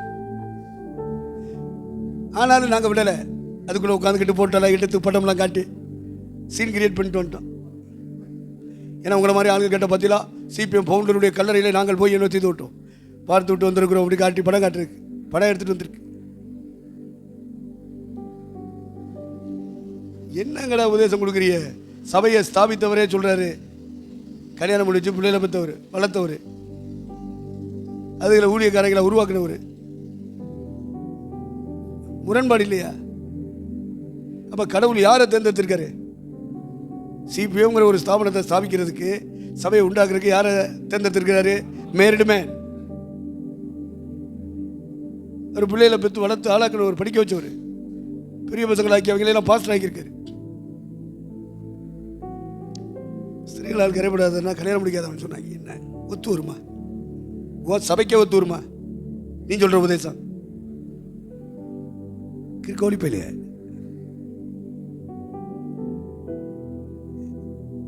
விசுவாச வீடுன்னு சொல்றாங்க.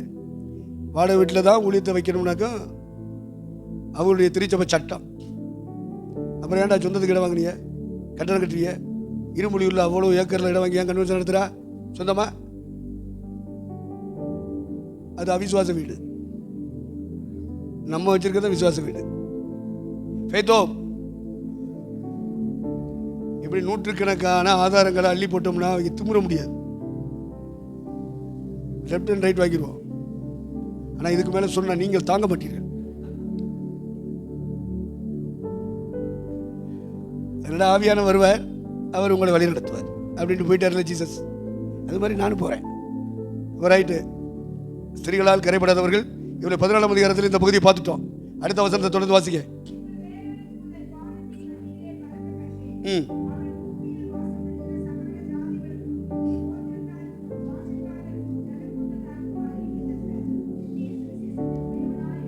ம் ம்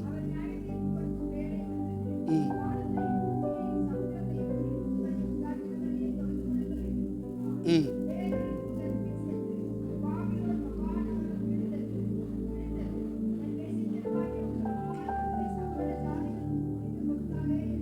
ம்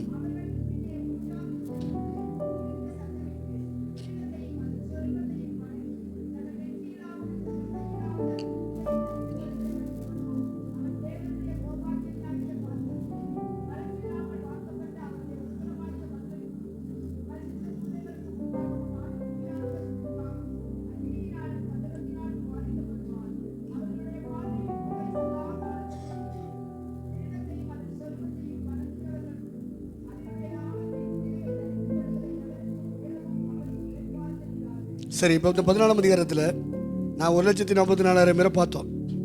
இப்போ அடுத்து 3 தூதர்கள் கிடைக்கிறீங்க. இந்த 14ஆம் அதிகாரத்தில் 3 தூதர்கள். முதல் தூதன் 14 6 7 குறிச்சுக்கிறீங்க. முதல் தூதன் நித்திய சுவிசேஷத்தை உடையவன். 14 6 7. இரண்டாம் தூதன் 14 8.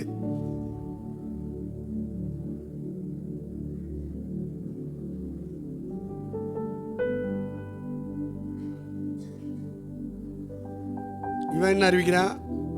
பாபிலோன் மாநகரம் பாதிக்கப்பட போகிறது என்று அவன் அறிவிக்கிறான். இரண்டாம் தூதனுடைய செய்தி அதுதான். பாபிலோன் என்ற மாநகரம் அழிக்கப்பட போகிறது அப்படின்றத இரண்டாம் தூதன் சொல்றான். அடுத்து மூன்றாம் தூதன் 14 9 to 11.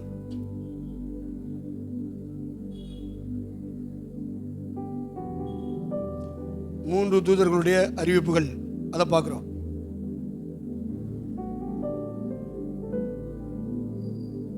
இடத்துல 9 to 11. அடுத்து பூமியின் விளைவு அறுவடையாகிறது.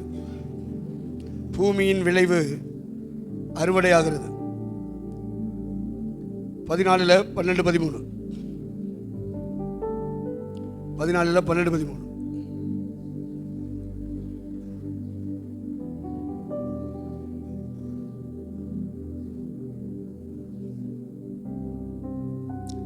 அது கர்த்தருடைய திராட்சை ஆலை.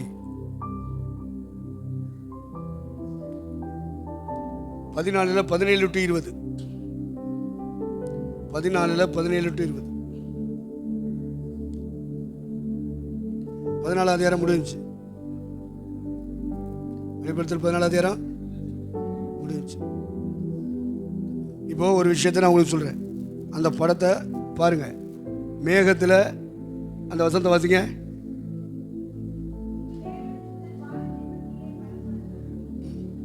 வாசி வாசி.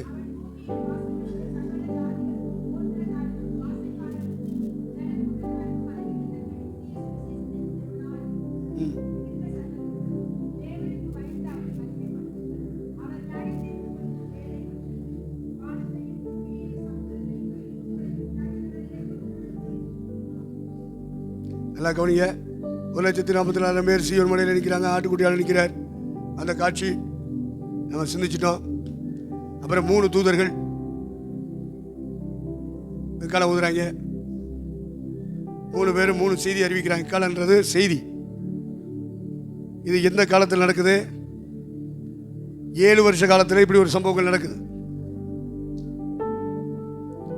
7 வருட காலத்தில் நடக்க போகிற சம்பவங்கள்ல இது ஒன்று. 3 தூதர்கள் எக்காலங்கள் ஊதுகிறது. 3 பேரும் ஆளுக்கு ஒரு செய்தி அறிவிக்கிறான். அப்படிப்பட்ட நேரத்தில் 14 அதிகாரத்தில் 14 15 16 வாசிங்க.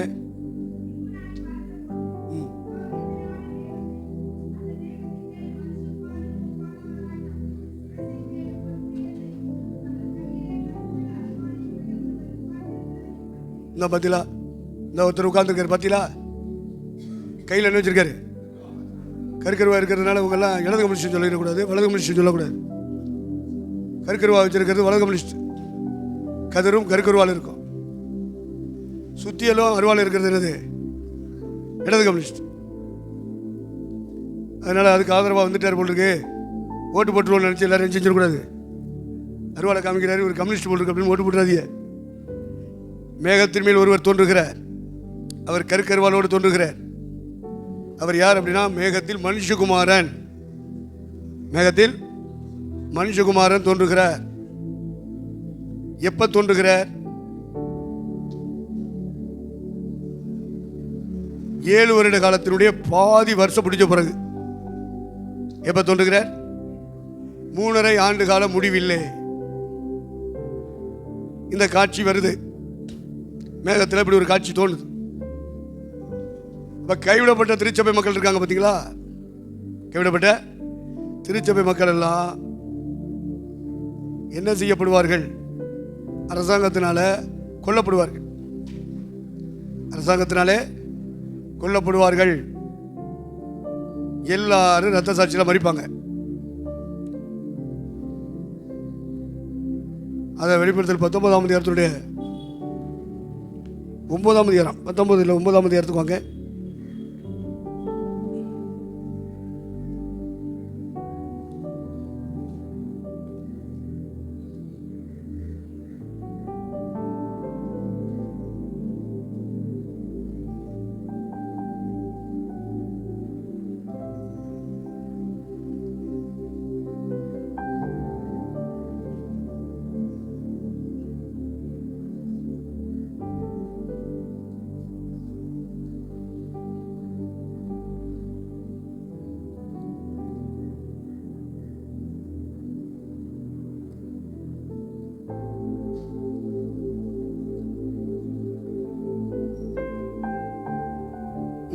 ஏழாம் அதிகாரத்தில் 9ஆம் வசனத்திலிருந்து வாசிங்க. இவைகளுக்கு பின்பு நான் பார்த்தபோது இதோ சகல ஜாதிகளிலும் கோத்திரங்களிலும் ஜனங்களிலும் பாசைகளிலும் இருந்து வந்ததும் ஒருவனும் எண்ணக்கூடாதமான திரளான கூட்டமாகிய ஜனங்கள் வெள்ளை அங்கிகளை தரித்து தங்கள் கைகளில் குருத்தோலைகளை பிடித்து சிங்காசனத்துக்கு முன்பாகவும் ஆட்டுக்குட்டியானருக்கு முன்பாகவும் நிற்க கண்டேன். அவர்கள் மகா சத்தமிட்டு ரட்சிப்பின் மகிமை சிங்காசனத்தின் மேல் வீட்டிருக்கிற எங்கள் தேவனுக்கும் ஆட்டுக்குட்டியானவருக்கும் உண்டாவதாக என்று ஆர்ப்பரித்தார்கள்.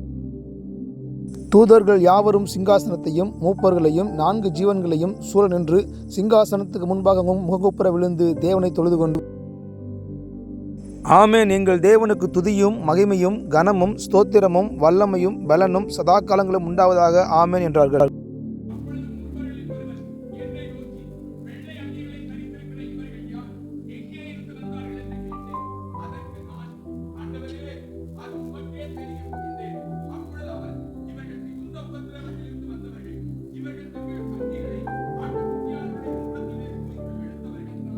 நல்லா கவனிங்க. வெளிப்படுத்துகிற விசேஷத்தில் எல்லாம் கோர்வையாக அப்படி சொல்லப்படவில்லை, ஆர்டராக சொல்லப்படவில்லை. காட்சிகள் யோவானுக்கு காண்பிக்கப்பட அதை அவர் எழுதி அதுக்கப்புறம் தொகுத்து தந்திருக்கான். அந்த காட்சிகளின் காலங்களை நாம் நிதானிக்கும் பொழுது காட்சிகள் முறையாக ஒழுங்குபடுத்தப்பட்டதாக இல்லை. இதை நம்ம புரிஞ்சுக்கிட்டு வெளிப்படுத்துகிற விசேஷம் படிக்கணும். இப்போ நம்ம அதிகாரங்களையும் அதே மாதிரி தான் ஒழுங்குபடுத்தியிருக்காங்க. காட்சிகளை ஒழுங்குபடுத்தினதும் அதிகாரங்களை ஒழுங்குபடுத்தினதும் வித்தியாசமான நிலைகள் இருக்கிறது என்பதை அதை படிக்கிறவர்கள் புரிந்து கொள்ள வேண்டும். இப்போ இந்த மேகத்தில் தோன்றும் பொழுது இந்த பயிர் முதிர்ந்ததுன்னு எழுதியிருக்கல, அது எத்தனை வசனம்? 15 பண்ணாரா? 14ஆம் அதிகாரத்தில் வாசி.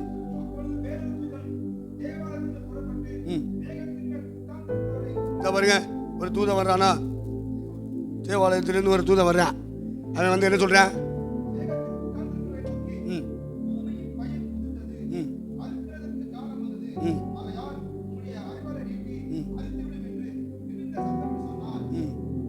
அப்புறம்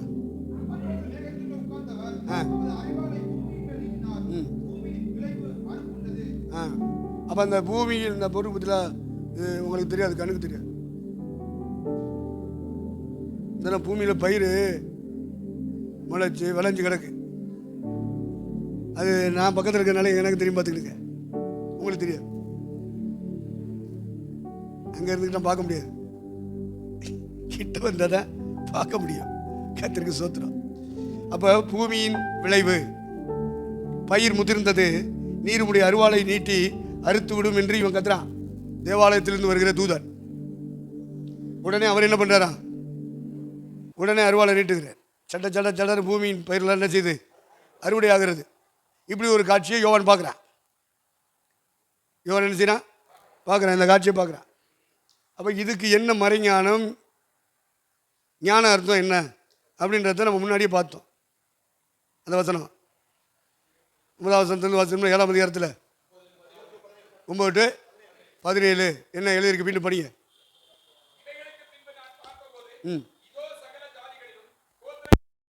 பாசைக்காரர்களும் இருந்து வந்ததும் ஒருவரும் எண்ணக்கூடாததுமான திரளான கூட்டமாகிய ஜனங்கள் வெள்ளை அங்கிகளை தரித்து தங்கள் கைகளை குருத்தோலைகளை பிடித்து சிங்காசனத்திற்கு முன்பாகவும் ஆட்டுக்குட்டியானவருக்கு முன்பாகவும் நிற்க கண்டேன்.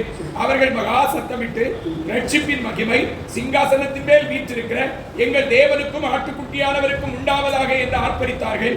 தூதர்கள் யாவரும் சிங்காசனத்தையும் மூப்பர்களையும் 4 ஜீவன்களையும் சூழ நின்று சிங்காசனத்திற்கு முன்பாக முகங்குப்புற விழுந்து தேவனை தொழுது கொண்டு, ஆமே, எங்கள் தேவனுக்கு துதியும் மகிமையும் ஞானமும் ஸ்தோத்திரமும் கனமும் வல்லமையும் பலனும் சதாகாலங்களில் உண்டாவதாக, ஆமென் என்றார்கள். அப்பொழுது மூப்பர்களில் ஒருவன் என்னை நோக்கி, வெள்ளை அங்கிகளை தரித்திருக்கிற இவர்கள் யார்? எங்கே இருந்து வந்தார்கள் என்று கேட்டான். அதற்கு நான், ஆண்டவரே, அது உமக்கே தெரியும் என்றேன். அப்பொழுது அவன், இவர்கள் மிகுந்த உபத்திரவத்தில் இருந்து வந்தவர்கள்.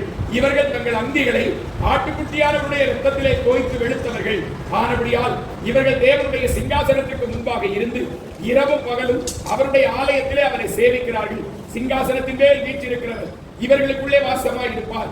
இவர்கள் இனி பசி அடைவதும் இல்லை, இனி தாகம் அடைவதும் இல்லை. வெயிலாவது உஷ்ணமாவது இவர்கள் மேல் படுவதும் இல்லை. சிங்காசனத்தின் மத்தியில் இருக்கிற ஆட்டுக்குட்டியானவரே இவர்களை மேய்த்து இவர்களை ஜீவ தண்ணீர் உள்ள ஊற்றண்டைக்கு நடத்துவார். தேவ தாமே இவருடைய கண்ணீர் யாவையும் துடைப்பார் என்றார். ஆமென். இது அந்திகிறிஸ்துவினுடைய அரசாட்சி காலத்தில்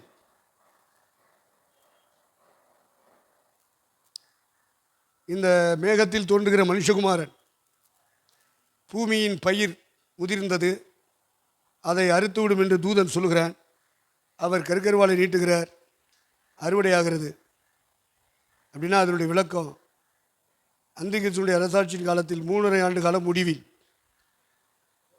3.5 ஆண்டு கால முடிவில் அந்த வாரம் பாதி சென்ற போது அப்படின்னு தானியேல் 9:27 வாசிக்கிறோம்.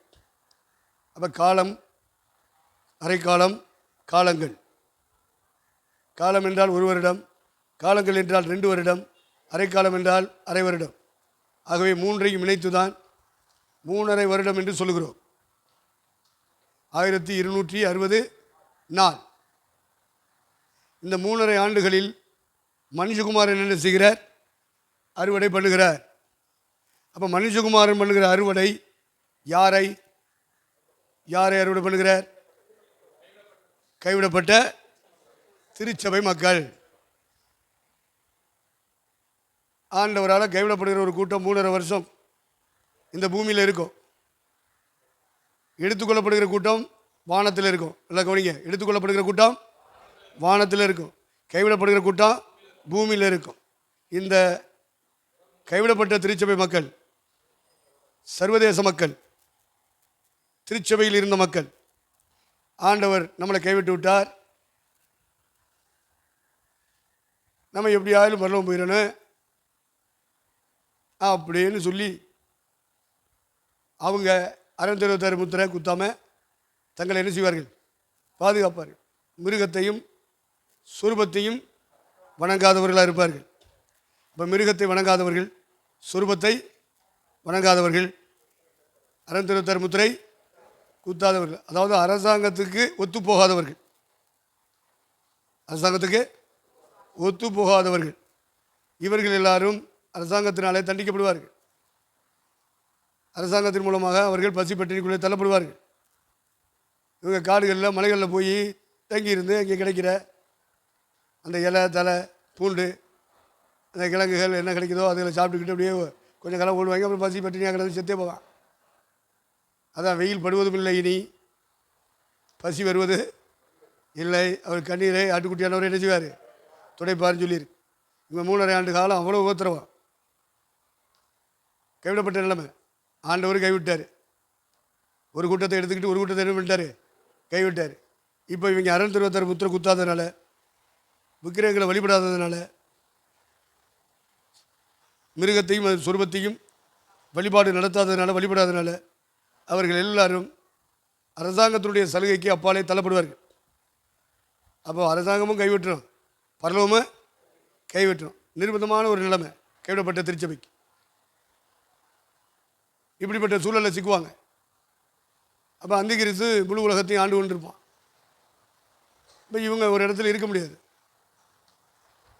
666 முத்திரை குத்தலைன்னா அந்த சிலையை தேடி போய் என்ன செஞ்சிரு? கொலை பண்ணிடு. எங்கே இருக்கு? பின்னாடி இருக்கு. ரைட், அது பின்னாடி இருக்கட்டும். தோத்துரும். முன்னாடி இருந்தால் நீங்கள் பார்த்து பார்த்து தூங்கிருக்கீங்க. அதனால் பின்னாடி கொண்டு போட்டாங்க. அப்போ சிலைகள், சிலை வழிபாடுகள், அரசு முத்திரை, அரசு கொடுக்குற நம்பரு, இதெல்லாம் பெற்றுக்கொள்ளாதவர்கள் பூமியில் வாழ முடியாது. அப்போ காடுகளில் போய் ஒழியணும், மலைகளில் தான் தஞ்சம் போகணும். அப்போ ஃபேமிலி நடத்த முடியுமா? முடியாது. குடும்பத்தோடு வாழ முடியாது. அந்த கிறிஸ்துவ ஆட்சிக்கு உட்படுகிறவர்கள் குடும்பத்தோடு வாழ முடியாது. அவ்வளோ பயங்கர நிர்பந்தம். அவங்க காடுகளுக்குள்ளே மலைகளுக்குள்ளே போய் ஒளிஞ்சிக்கிடுவாங்க. மலைகளே எங்களை என்ன செய்ய மூடிக்கிறீங்க. அந்த வசனம் இருக்குமே, எங்கே இருக்கு? மலைகளே மூடுங்கள் என்று காடுகளில் போய் ஒளிச்சு கொள்வாங்களாம். எத்தனாம் தேரம்?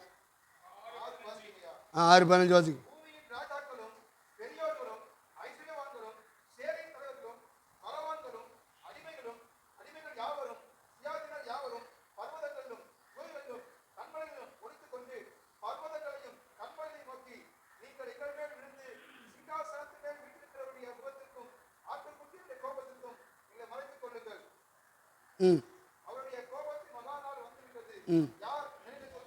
பார்த்துக்கிடுங்க, எல்லாரும் போய் ஒளிகிற காலம்.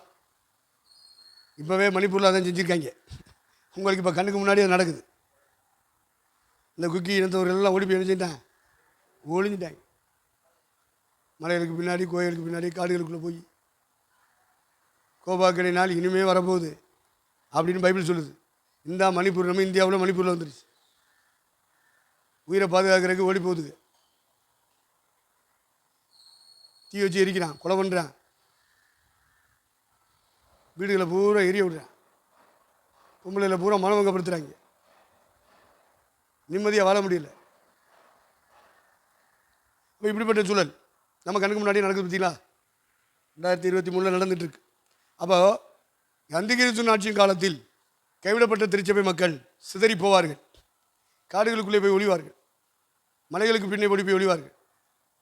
குன்றுகளே, மலைகளே, எங்களை மறைத்துக் கொள்ளுங்கள் என்று சொல்லுவாங்க. அப்போ முந்தின 3 வருஷம்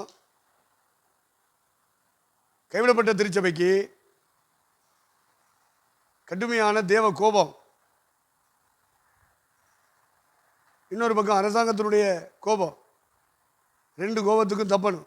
அதுக்கு தான் பெருங்கலியின் சிறகு கொடுக்கப்பட்டு அந்த வனாந்தரத்துக்கு அந்த ஸ்திரீ ஓடி போகிற ஒரு காட்சியை பார்த்தோம். ஆனால் அந்த பாம்பு விடாது. சர்ப்பம் என்ன செய்யுது? விடாமல் துரத்துது. அப்போ 2 பெருங்கலியின் சிறகு என்பது தேவனிடத்திலிருந்து கிடைக்கிற இரக்கம், கிருபை. இந்த கிருபை இல்லை, சபைக்கு கிடைக்கிற கிருபை அல்ல. அந்த காலகட்டத்தில் கர்த்தருடைய இரக்கம் கிடைக்கும். அவங்க அல்லது ஜெபம் பண்ணணும், அவங்க தேவனை துதிக்கணும், அவங்க தேவன் மேல் உள்ள விசுவாசத்தை இழந்துடக்கூடாது. அப்படியே அவங்க போகும்போது கடவுளுடைய இறக்கம் அவங்கள தாங்கி வருதா, அந்த சபை மக்களை அரசாங்கம் என்ன செய்யும்? கொள்ளும். அறந்தரத்துறை முத்திரை குதிக்காத குத்தாதினாலையும் அந்த பெரிய சிலைகளை வழிபடாததுனாலையும் அரசாங்கம் பெரிய தீமைகளை அவங்களுக்கு மேலே அவுத்து விடும். அவங்க ஓடி ஒளிஞ்சு பார்ப்பாங்க, முடியாது, ரத்த சாட்சியை மறிப்பாங்க. சிலதை ஜெயிலில் போட்டு கொள்ளுவாங்க, சிலதை சுட்டு கொள்ளுவாங்க. எப்படியும் ரத்தம் சிந்தி அவங்க என்ன செய்வாங்க? மறிப்பாங்க. இந்த கூட்டம் தான் யோவான் கேட்குறான், இது யார் அப்படின்னு. தூதன் மூப்பனார் கேட்குறாரு. மூப்பனார்னா யார்? 24 மூப்பர்களில் ஒருத்தன் கேட்குறான். யோவான் கேட்குறான். அப்போ என்ன பதில் வருது? இவர்கள் மிகுந்த உபத்திரவத்திலிருந்து வந்தவர்கள். அவங்க எப்படி பரலோகத்துக்குள்ளே வர்றான்? அடுக்குட்டி என்ன அவருக்கு முன்னாடி வர்றான், தேவனுக்கு முன்னாடி வர்றான். எப்படி வந்தான்னா, ஆண்டவர் மேகத்தின் மேல் மனுஷகுமாரன் வெளிப்படுகிறார்ல, அவர் பூமியின் கதிர் உதிர்ந்தது, அதை அறுவடை செய்கிறார்.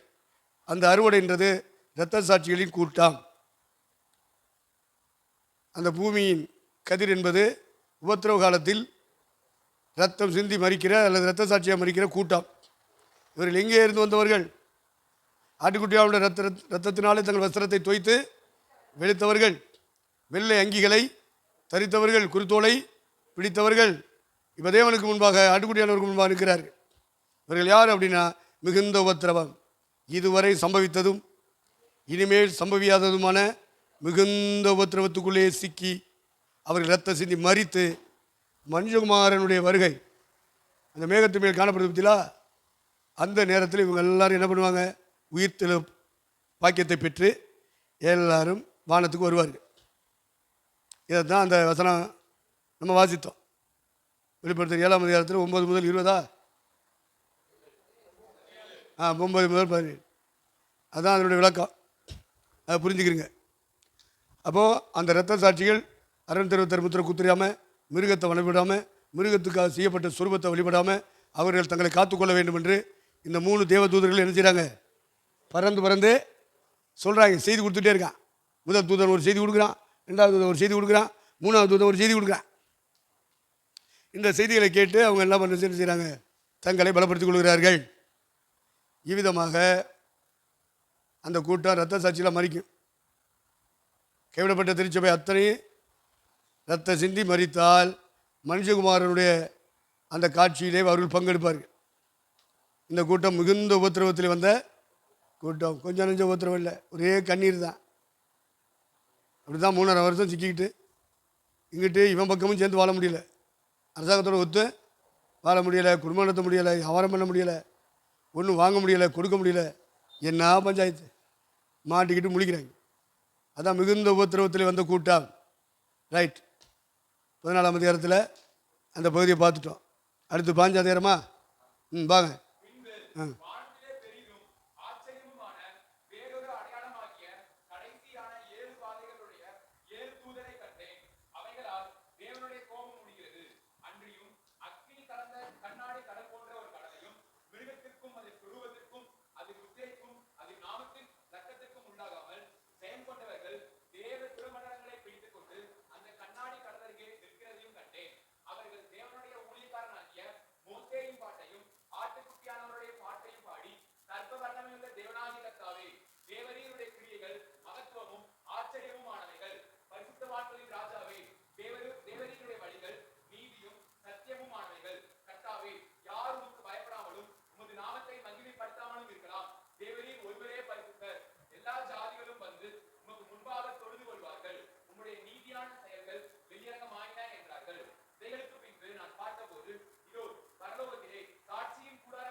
அவன் நல்லா கவனிங்க. கண்ணாடி கடல், இதுதான் கண்ணாடி கடல். இங்கே ஒரு கூட்டம் நிற்கிறாங்க.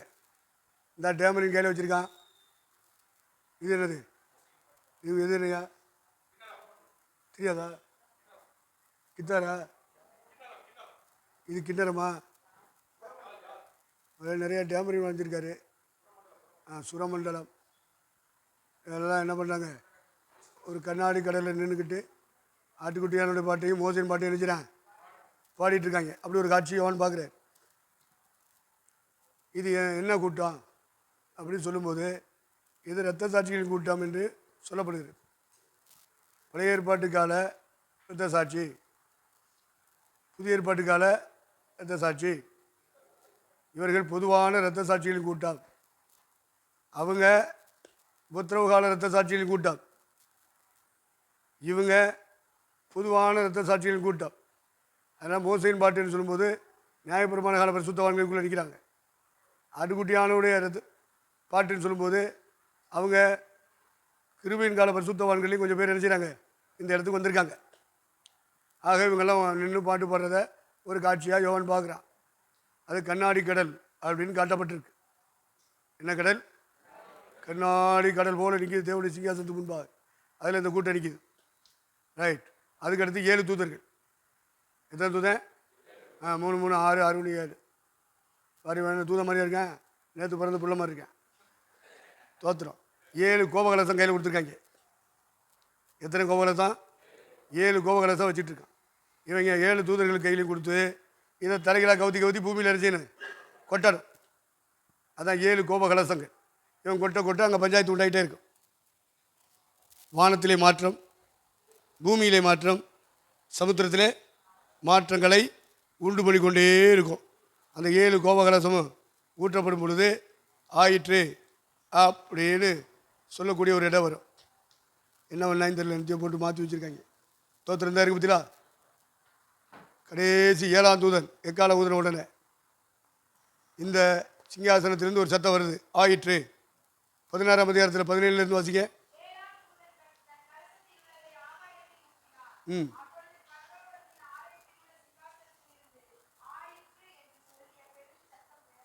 ம் ம்